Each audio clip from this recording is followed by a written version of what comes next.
feels like we're talking about Owen Farrell an awful lot considering how little rugby he's played. I just felt that what he needs is consistent rugby, and I'm not really sure finding his feet in a Lions context. You can't focus entirely on the happy clappy stuff. There's also still errors there to iron out. And in the great game of snakes and ladders that is Lions selection, who's just stepped on an adder? Is he the Swiss Army knife that lets them go 6-2? Because I'm just going to cast my eyes over to Charlie Morgan. Is that a big old slice of humble pie in front of you? Elliot Daly would be going for an X-ray to look at that forearm injury.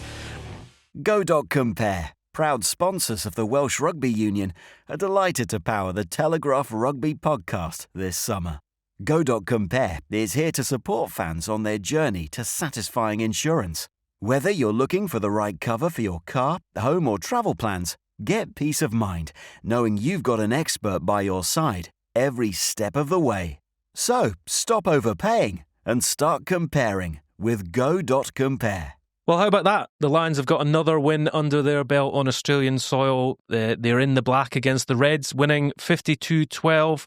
My name is Alan Dimmock. I'm commissioning editor for sport at the Telegraph, and I'm joined, as ever, by Charlie Morgan. Charlie, just off the top of the dome, what did you make of that one? Another win, another half century, some familiar themes to get into, some positive, some negative, some guys putting their hands up and asserting themselves, some just slipping back. Classic Lions tour game. Well, it's a pleasure to say that we're joined once again from the ground in Australia by Gavin Mairs. Gav, you're fleeced up in Brisbane. Maybe it's a little bit chilly there, but red hot from the Lions at the end of it, dare I say? They certainly looked like they were coming into things. Yeah, definitely, Al. I mean, we saw another big second half performance from the Lions.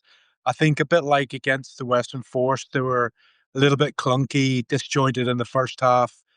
We saw some lineouts lost, some scrum penalties, some sloppy defensive work as well. But again, as last Saturday, the Lions really, I think, by spending more time together on the pitch, we saw a lot more cohesion, a lot more power plays, and significantly, we saw some players really press claims for this test side. And I think probably most eye-catching of all was Maro Itoje's display.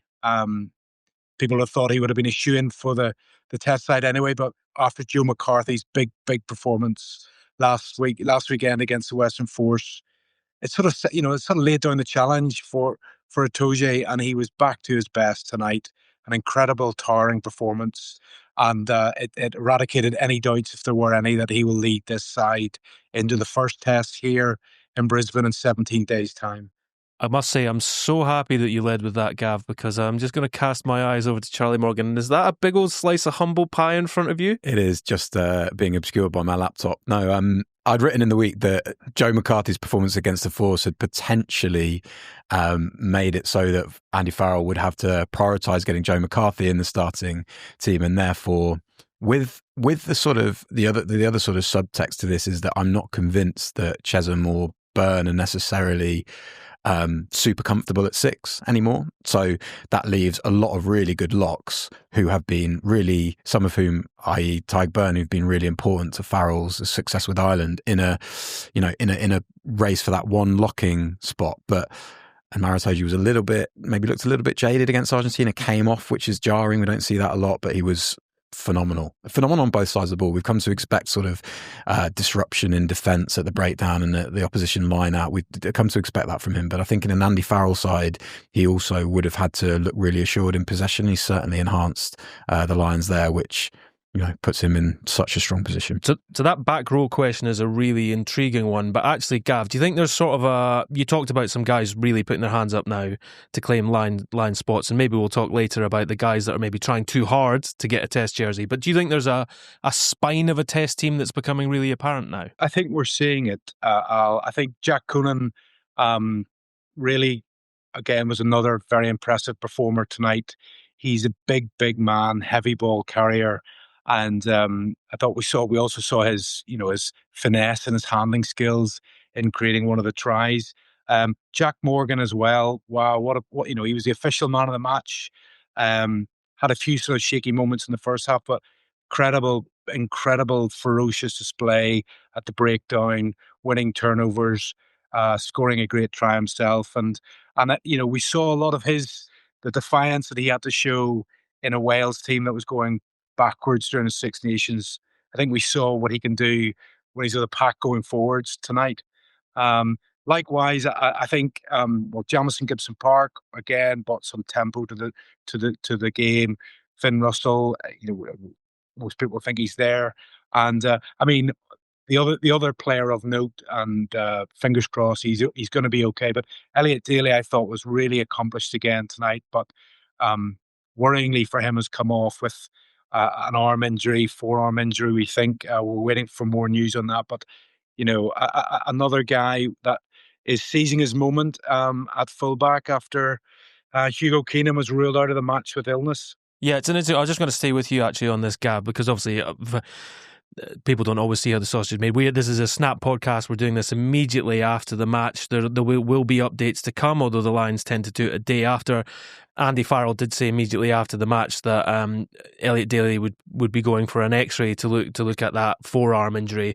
Really unfortunate. I mean, should Elliot Daly was sort of thrust in. It wasn't in the 23 and sort of thrust in. I think there was a statistic that Charlie flagged to me, and apologies, the name of the guy's fallen from off my head. But that he'd played the last 11 Lions matches in the 20. He'd been in the 23 for the last 11 Lions matches. So Kevin Miller to credit, really, yeah. Cheers, Kev.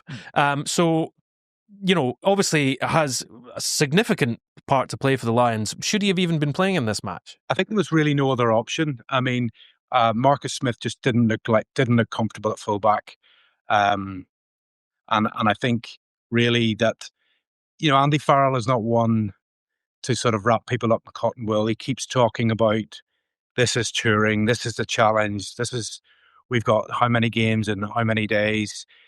He loves that, and he wants players to step up. And I think Daly did that tonight. He's building on the confidence he would have taken from the performance on Saturday. And, ironically, with his injury tonight, I think before that, he has actually looked in fantastic physical shape. It seems to me he's done an awful lot of conditioning work with the hope of getting on this tour. And he up to this point has been seizing his moment. And we saw, a real him and Finn Russell getting on the same wavelength. Their passing skills, the accuracy and the swiftness of the pass was really enabling the Lions to sort of go wide and bring Tommy Freeman into the, really giving him space in the wide channels, doing Van der Merwe as well. And, I think, I just don't think this is a tour. Knowing Andy Farrell's approach to what he thinks this line should be about, it's not about wrapping players up in cotton wool. It's about seizing the moment. With that in mind, you have to keep playing guys together in partnership to get them minutes on the board and to see them really gel so in time for a test series. Charlie, which partnerships did you see out there that you thought really worked? I suppose the centre pairing is a really interesting question. Yeah, that looked better after they simplified it after half time. I thought it was a bit tentative maybe before in the first half. Aki was sort of maybe trying to play one pass too many, and after half time he sort of took the direct route, which is what he's going to be, that outlet, isn't he, for the Lions, and just looked a lot better for that. I thought Hugh Jones again looked better when he was sort of arcing around playing those shorter passes as we're so used to seeing him do for Glasgow. When he was pushing passes a bit wider, that was when things were coming unstuck a bit. The combinations sort of settle quite nicely. If you're thinking about the 9 and 10 is one that we kind of feel that will be the front line test partnership. I thought they were both out. I thought they both came. Sorry, it was a bit of contrast there. So Finn Russell just looked serene throughout. I thought they'd even take him off at half time and just almost like nothing left to see here. That's fine. That'll do. He's really becoming a figurehead of this side, and as he's settling the lines, just calm. He's just making things tick around him.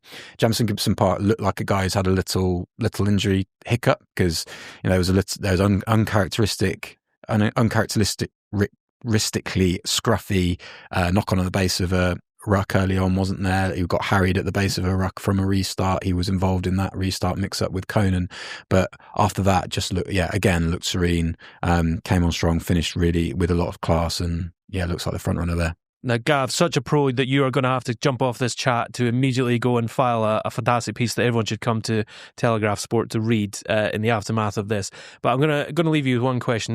Knowing Andy Farrell the way that you do, what should he do this Saturday? Like, should he try and play an approximation close to a test team again? There was a lot of guys that really look like test starters. Does he start resting guys for beyond next midweek and start them for the Saturday after?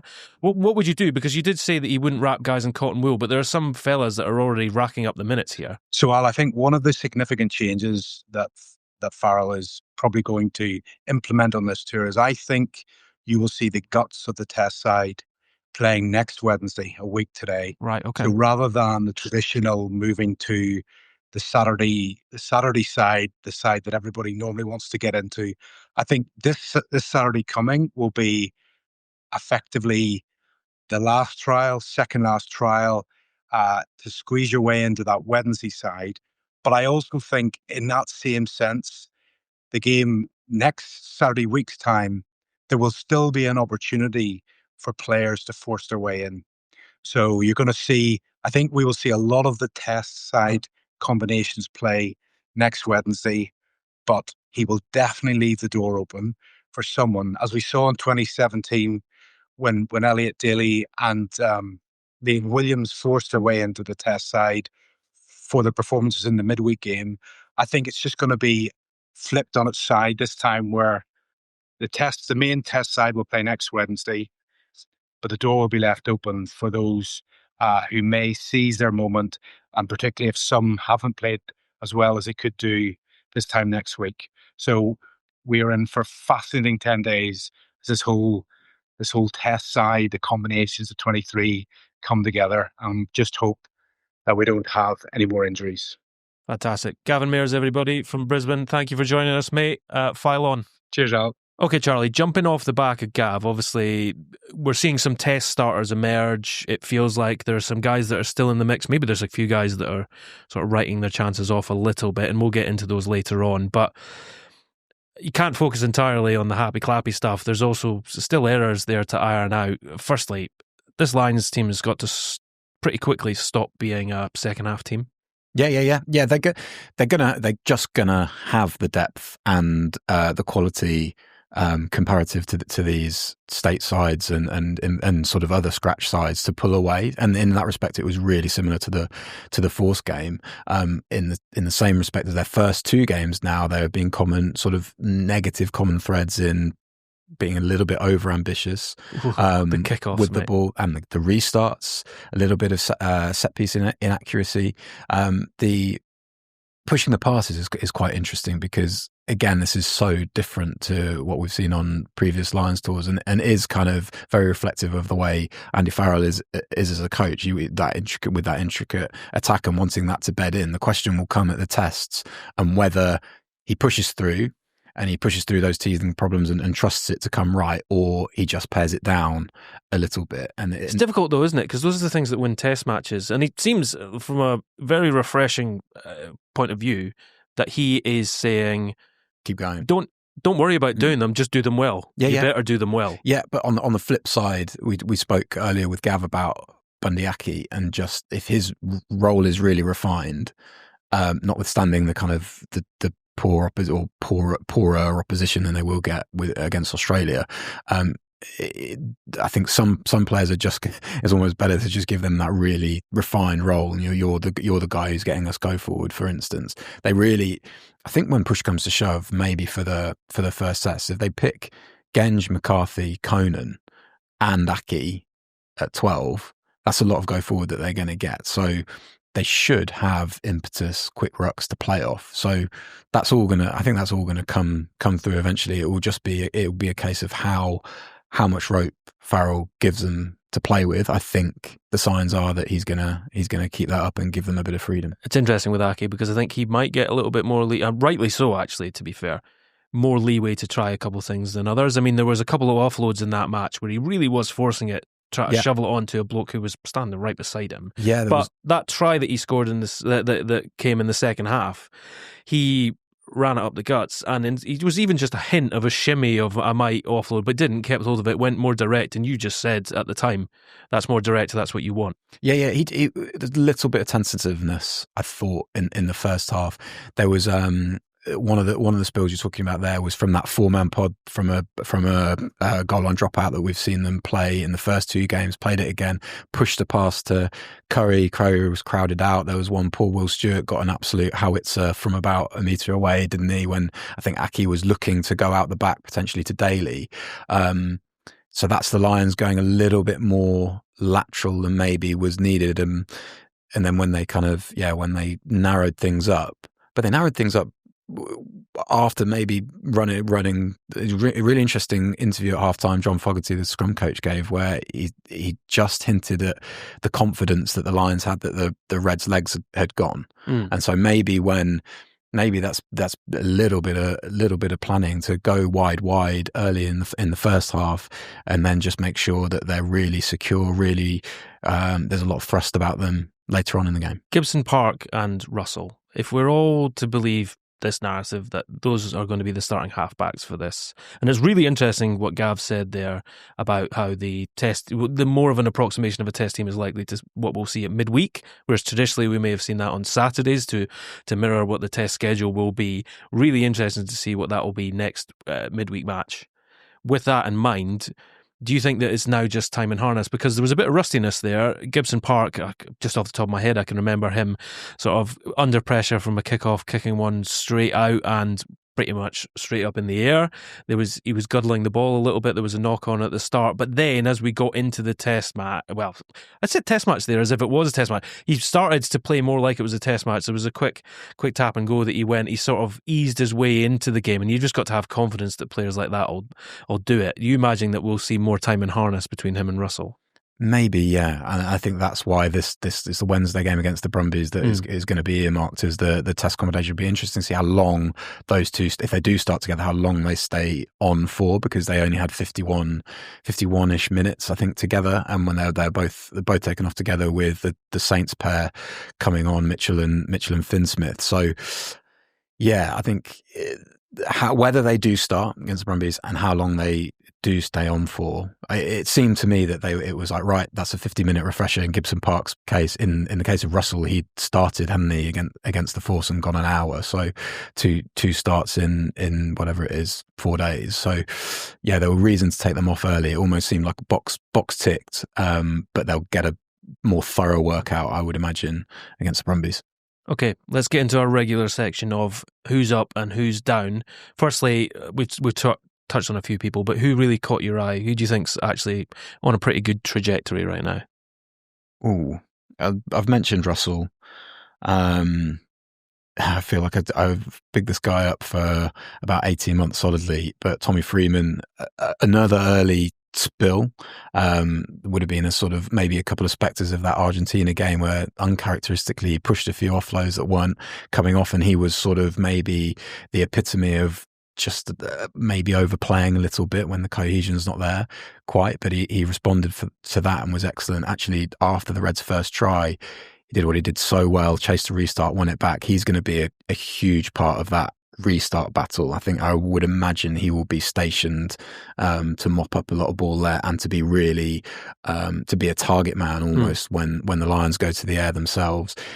Jack Morgan, another guy that responded from a fairly quiet game against Argentina. I thought he was excellent. I thought at half time it was almost there's so many good players playing and so many it's so obvious to say about a Lions match, but so many good players looking to kind of assert themselves that sometimes I think if you're thinking about someone else, you will miss somebody who is just quietly having a really accurate game. And I thought that at halftime, I thought Jack Morgan was going really well here. He got a jackal, hadn't he? And then got on the ball in the same attack and carried well, but then spilt the ball. And that's one of those errors that you think, if that's the only thing you notice out of a half, you think, oh, he's been quiet, and then but I thought he was getting on the ball more in those pods of 3 and 2 that Andy Farrell loved to play. He was getting a little bit of space, running towards weak arms from defenders, and that was something that we didn't see against Argentina. He was sort of he was migrating out and hugging touchlines a lot more.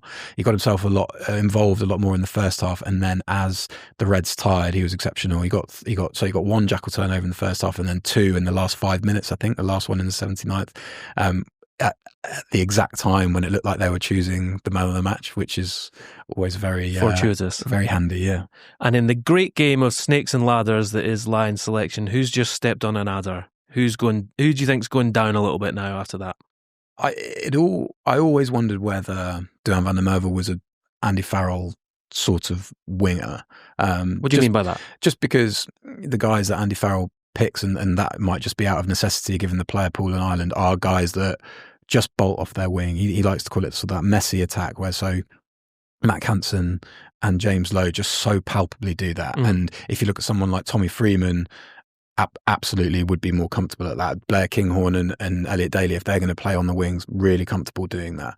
Duhan van der Merwe has never struck me as somebody who does that naturally. Having said that, he was off Finn Russell's shoulder to take a shoulder ball and put, I think it might have been Daly away when they went to the right. And then when Freeman scored his first try, van der Merwe ran exactly the same line and Russell went across his face, which narrowed up the defence really nicely. I just think and again, what we've got the context with van der Merwe is coming back from a long-term injury, so that's quite tricky. Ollie Chesham, I rate really, really highly. He had he's sort of hot and cold. I thought he wasn't as assertive on the gain line when Reds were kind of had their tails up early on. And what was quite interesting, I thought he didn't move to 6. It doesn't seem like he's seen as a 6 at the moment, which I thought he might be an option for the test matches there. But Byrne got the first start there, despite having started against Argentina a week previously, and Chesham came off for James Ryan. So yeah, I wonder whether Chesham's prospects of certainly starting the test matches are fading a bit. Okay. For me, firstly, I'm glad that you picked out the 6th thing, because whilst they might have pinned something to the wall about whether Maro Itoje's test matches the other way, you did talk about Conan. Yeah, you did talk about Conan potentially being there at 6, and it was kind of his hold my beer moment where he really put in a performance at number 8. I thought it was exceptional, and in fact, there was an iffy kickoff where him and Gibson Park were absolutely nowhere near it, and the Reds thought that they were flying in to get a try straight from the kickoff, adjudged to have missed it, not controlled it, and to gone out via the corner flag at that point. However, I thought, with the exception of that, he just always seemed to pop up in the right place on the pitch. It was when they needed a carry, Jack Conan was there, and sometimes there was nowhere near him, and he just held on to the ball long enough to make sure that the cavalry arrived. And I just thought he looked very assured. He looked like he wasn't going to panic at any point. And this is a guy that is probably a natural leader. And on Lions tours, you need lots of those guys. But I think it was a really big moment for him. I think he needed that match as well. So I would be stunned if Conan is not the number 8 for the Lions test team. Unless he's a 6. Unless he's a 6. Let's talk about 6 for a bit then. All right, we're doubling down. Don't back down, double down. I'm not. What we've got is two ways that they can go, because they've got a squad that's loaded with 7s and doesn't have many of those sort of rangy athletic 6. They've left Ryan Baird at home. They didn't look at someone like Aaron Wainwright. Jamie Ritchie didn't go despite having a really impressive Six Nations, I thought.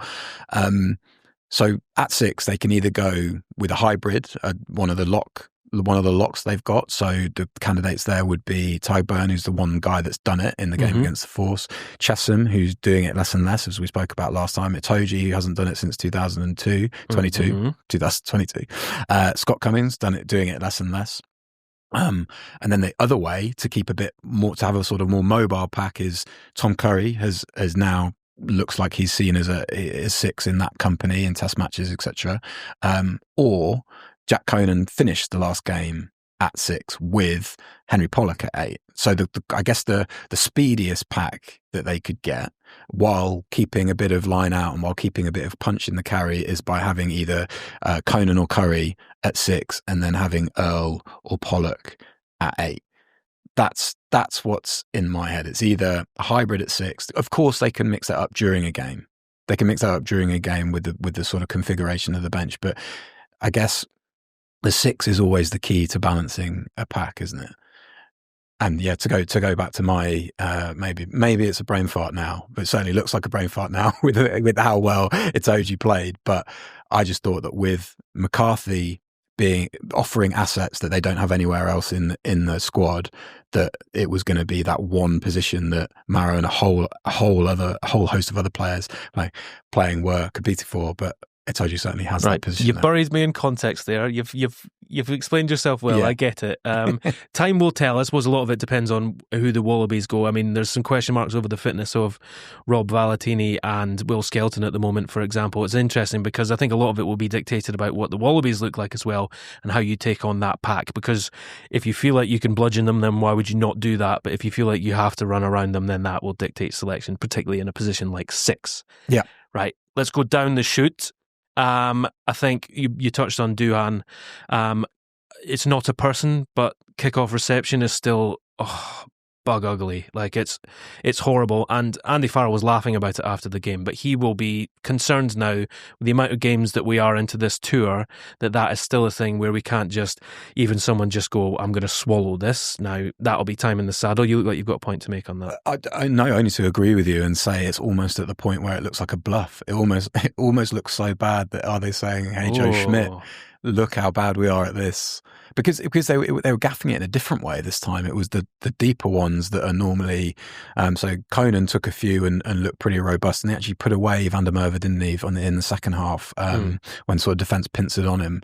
But there were mistakes from sort of uncontested catches, which is different to the errors that were happening against the Force, but equally damaging. Yeah, and then just the other one is Will Stuart just needs to try less hard, which is a weird thing to say playing at this top level, but you seem to be forcing some things. The scrum, actually, the issues in the scrum where they were giving away penalties, I'm not going to eat anyone's lunch for that because it's an 80-minute game. Scrums can be different scrum to scrum. It winds me up when we write off entire packs for scrummaging at certain times, and you were always going to grind down that Reds pack. Tumanga Allen was having the 15 minutes of his career.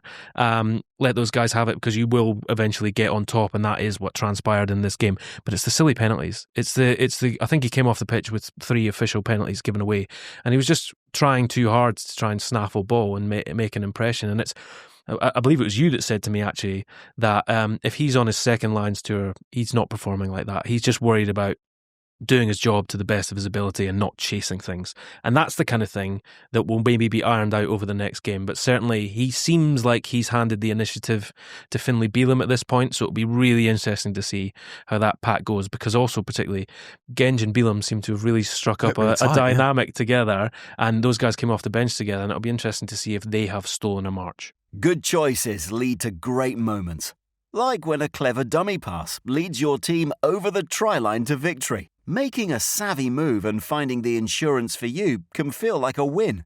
Go.compare can help you take control of your financial decision-making. Get quotes in minutes and switch to more satisfying cover with confidence. It's your safety net. Sorted. Rugby teams don't run the same moves week in, week out, so you shouldn't just let your insurance auto-renew out of habit. Explore your options and see if you can score an even better deal. Go.compare is powering the Telegraph Rugby Podcast this summer and empowering you to make savvy decisions when it comes to your finances.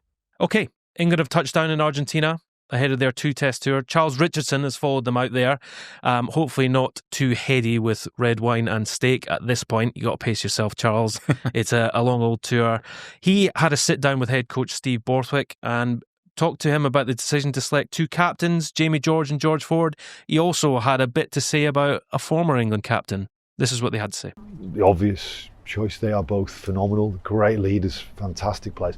We trained today, and those 2 guys were brilliant on the grass today, surrounded by all these people, a load of players that are a few years younger than them, and they are still outrunning them, which is just terrific. So they really are role models. Their composure, their tactical understanding, the way they complement each other, I think that's really important. And there's no doubt we're going into what's going to be a brilliant atmosphere and a fantastic challenge against a very good Argentina team. And so going back to when you start talking about the atmosphere, this is a test match arena. these are the games you want the players to show that they can excel. Lots of players can play well at club level, lots of players, and then there's some that make it to test level and are real test match animals. And then you have the elite who go on and play as many times as George Ford, Jamie George have. So we've got a young group here, and I'm really hoping and aiming for some of these guys to step into the arena, the test match arena, and show they are test match animals. And when you speak like that and in those sort of terms, it's impossible not to think about 2017 and the similar tour in a Lions year. I know you weren't there, I know you were with the Lions, but the emergence of Tom Curry, Sam Underhill, Ellis Genge, the start of their journeys, and is the hope on an individual level, I know obviously as a team you want to win, but in terms of individuals, is the hope to unearth players like that who are in 5 years, 8 years time are on a Lions tour and have more than 50 caps? There, no doubt there will be some players on this tour right now, this series, who will play a really important part in the World Cup in 2 years' time, and that potentially right now, before we go out there, you wouldn't say they would. I've no doubt they're going to emerge. And you mentioned some. Mark Wilson was another one who, on that 2017 tour, he then went and played so many games as he did at the World Cup in 2019. So I'm sure that's going to happen again, and I'm looking forward to working with these. I'm excited by these players. It's brilliant to work with them. And just finally, obviously, one of the big stories in English rugby of the past month is the return of Owen Farrell to your old club, a man you know very well. Have you spoken to him, and what have you told him about his potential future involvement in the international picture? Is it just about playing well for Saracens? Is he interested? Yeah, so Owen and I spoke about a week ago, and the conversation wasn't about rugby as such. It wasn't about anything in the future. It was about just him and his family, and I wanted to wish him all the best. I think he was excited to be back home in Hertfordshire, and excited to be at his home club. I think he's gone on record saying he simply wants to get back playing for Saracens and be enjoying his rugby and looking forward to playing Premiership rugby. And I think every rugby supporter in this country wants the best players in English rugby, and you're seeing Owen's return, Henry Arundel's return, and I think that's a positive for our Premiership competition. So there was no temptation to have Owen in Argentina then? You were completely happy with your selection? Yeah, I think we've been working with a group of players, and Owen's gone on record. He said we're just looking forward to get back playing for Saracens and playing back in the Premiership, and has made no plans for the future. Charlie, really interesting. It feels like we're talking about Owen Farrell an awful lot, considering how little rugby he's played. I'm sure his name will crop up in conversations about the Lions as well. Steve Borthwick there saying he's spoken to him, but only to wish him all the best as is up for his move back to the UK.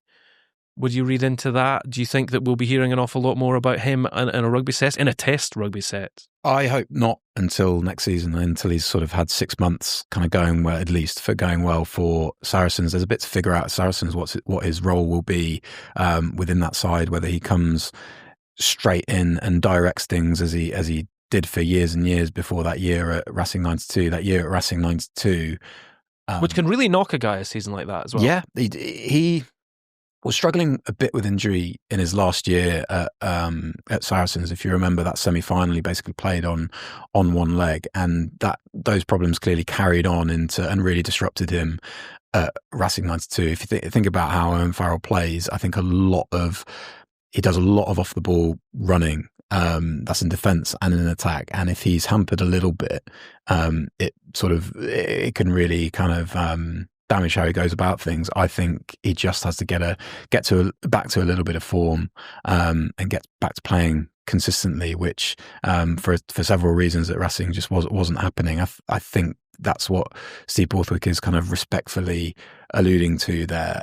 I was genuinely worried when there were whispers of him potentially being drafted into the Lions stuff, because I just felt that what he needs is consistent rugby, and I'm not really sure finding his feet in a Lions context. Maybe even just time out of the spotlight. Yeah, absolutely. With all that scrutiny, would have been the most constructive thing.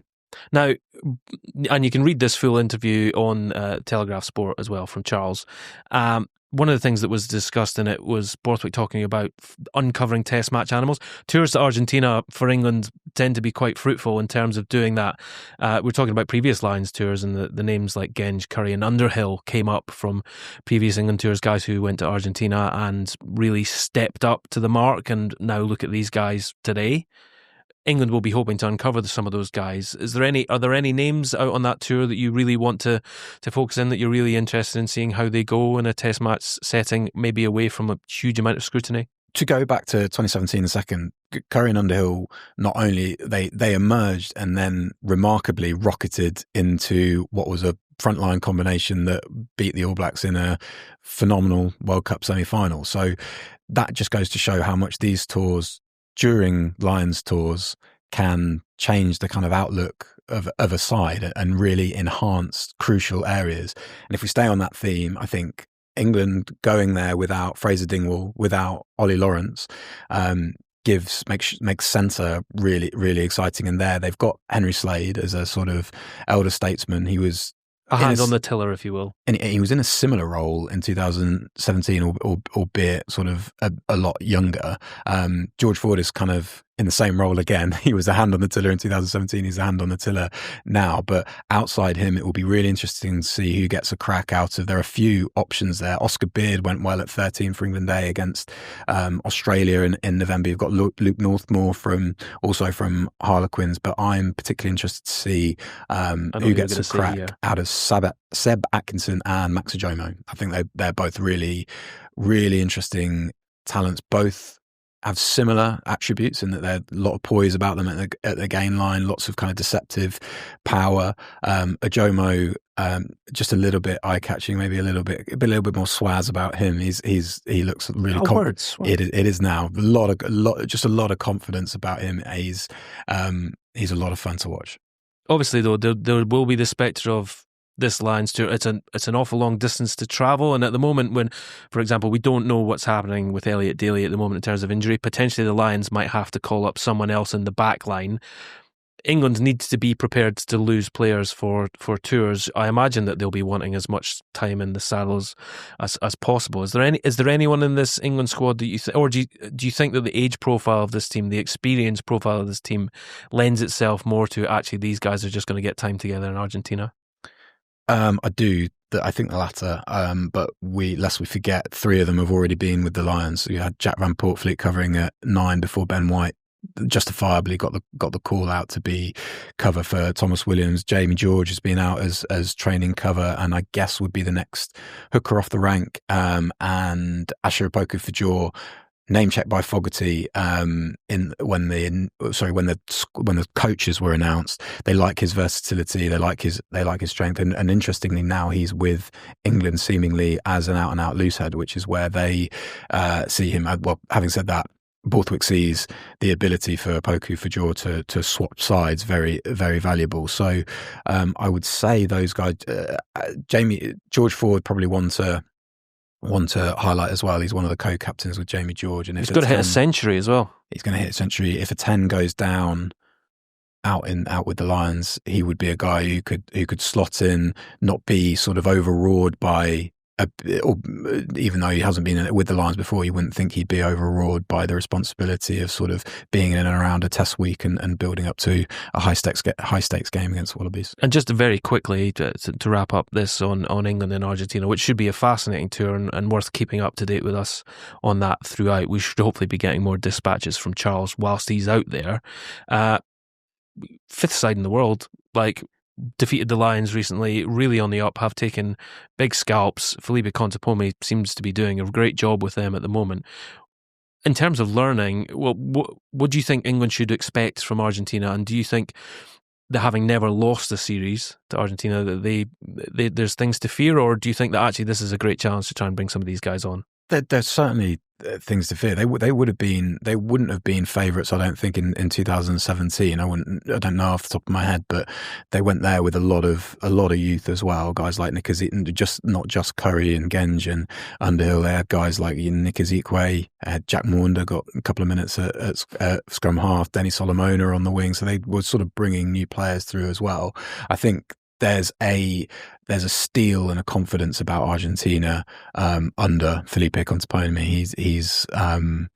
He's doing a fantastic job there on the mentality side of things. I think they just look like a really collectively confident side, as we saw against the Lions, with a few guys missing. So yeah, it's going to be a fantastic test series. Let's keep up to date with that then. We'll be getting dispatches from Charles as and when we can. A few curveballs out of that, I suspect. Okay, let's change tack. Let's go back to the Lions then, eh? We're going to have a few questions from you coming up now. So, peek behind the curtain here. Producer Jeremy's just produced a laptop that's got a load of questions on it, and he said, let's keep it tight. Let's not go overboard with this. I'm actually going to throw in a question that you didn't even have on your list, Jeremy. This is from a long-time listener, first-time messenger, Andrew from Copenhagen, who asks, this one's for Charlie specifically, in the first half, the playoff 9 didn't work to the forward pods in open play. Is that time in harness, or is that something that they need to look at? It seemed to be a bit flat. Jamison Gibson Park making his first appearance might have had something to do with that. That came on towards the end of the game, didn't it? So maybe that's example of familiarity just in real time working out, because that's an area that the Nines were pretty sharp at from memory. Certainly in the Argentina game, Thomas Williams arrived, and then that Tyg Burn try was sort of back-to-back impacts off 9 with Genge, and then them getting into that sort of similar shape, and Burn sort of offering himself as that third guy on the flat pod. So yeah, maybe that's something to do with Gibson Park just bedding in. He is pretty amazing at doing that when he's in a rhythm, as we see so often with Leinster and Ireland, and that'll be. We suspect he's going to be the frontline test 9, and that kind of him whizzing back and forth, zigzagging in those 15 metre channels. It's a two-way street, this as well, because it's not just up to the 9. It's the guys have got to be in the right position at the time. Now, Farrell is such a big fan of this arrowhead formation with options that you can hit from effectively 4 guys in one, that if anyone just jumps the gun a bit and blocks someone else's line, you can wipe out an entire pod, or at least make things a lot more difficult, and then you're taking static ball. So I wouldn't hammer guys too much for that. I mean, there was some guys that were really eager out there that we've name-checked already. So I don't think it's one to be overly concerned about, particularly as these guys get more time together. Now, I don't want it to feel like you're getting an absolute hammering today, Charlie, but Mansa has brought up your Maro Itoje comments earlier. Now, I'm not going to go into that. Well, the tail end of this, though, is interesting. He says he really likes my stuff normally, doesn't he? He does. Actually, so, to be honest, I have cut that out. So I will bring that back in. As he says, well, I do love Charlie, so take that. But the key question here is who partners him. Do you think it's Itoje and McCarthy go together? Because, some guys have to be in the right position for what they're used to. I have wondered whether Chesham and Itoje are a bit too similar with England, but I think you kind of need them together for England if England are going to use the 6, 7, 8 of sort of those 3 really mobile scavengers. Chesham's a fantastic player. I thought he was a little bit quiet today in what was his first test. He came on strong. He was almost sort of, you mentioned his line out wide, and just before he came off and James Ryan came on. So the question was who partners Itoje. I still think that McCarthy just offers that little bit of punch. There's also Burn. Yeah, it's back to the 6 question. It's what they want to do at 6. What was a quite interesting thread, and what I did bring up in that piece on Itoje, was that Tyg Burn's scrummaging sort of was a pleasant surprise to Ellis Genge.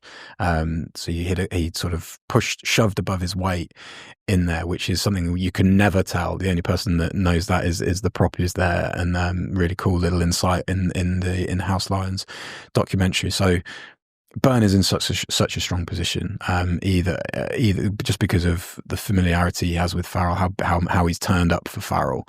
But it looks like either Burn or McCarthy, depending on what they want to do at 6. Okay. I think I'll take this one on. Nathan is asking if Daly is okay after being taken off. Is he the front runner at fullback? Now, obviously there were concerning sights of him. He was wincing heavily. The problem with this is that there are so many unknowns, and we've got so few games now to go until you're into the test time proper, that Keenan had to pull out with illness before this game, so we're yet to see what he can offer. And Blair Kinghorn's just stepped off a plane, having won the top 14 with Toulouse. Before this series, everyone was saying Kinghorn is the man in possession. He's the form guy that you need to hand a test jersey to. Certainly, he's just come off the back of winning a major competition and is match sharp, you'd have to assume. With that in mind, though, is you never know how guys are going to gel together. The thing that helps Kinghorn is, in the same way that it helps Daly, is that he's very versatile. He can play on both wings. He can play at 10 at a real crunch, and obviously very experienced at fullback. We just don't know where these guys are. And actually, the bigger question here is how does Andy Farrell play this? Because he will be gutted that he's not seen any minutes from Keenan on this series yet, and that he has to throw him out there to see what he offers. But Kinghorn will be champing at the bit to get out there. So it's how you mix up that time together to see which one of them gels with that backline. So I suppose I've kind of answered that question with a question, but you can't really answer it because Farrell will want to know a lot more about the other players. Yeah, Kinghorn's selection in itself, given how he was likely to be disrupted with if Toulouse kept winning, that looked to me like this guy's right in the test mix from the off. Mm-hmm. So in that respect, nothing's really changed with Kinghorn, because Farrell would have picked him in the knowledge that Toulouse were pretty likely to get right to the crux of the top 14 season. Keenan's just, if he's out with a stomach bug today, right, to follow those calf issues. I thought it was interesting that Daly got brought in the first place when Marcus Smith didn't start the Force game and played 80 minutes against Argentina at fullback. That suggests to me that maybe we'll see Marcus Smith at 10 against the Waratahs. But you're right to mention the versatility of those guys. Another thing to mention today, we got a little glimpse of Ben Earl at 12. And as much as that seemed... In fact, I was going to jump in here. Like Ben Earl's played centre for the Lions.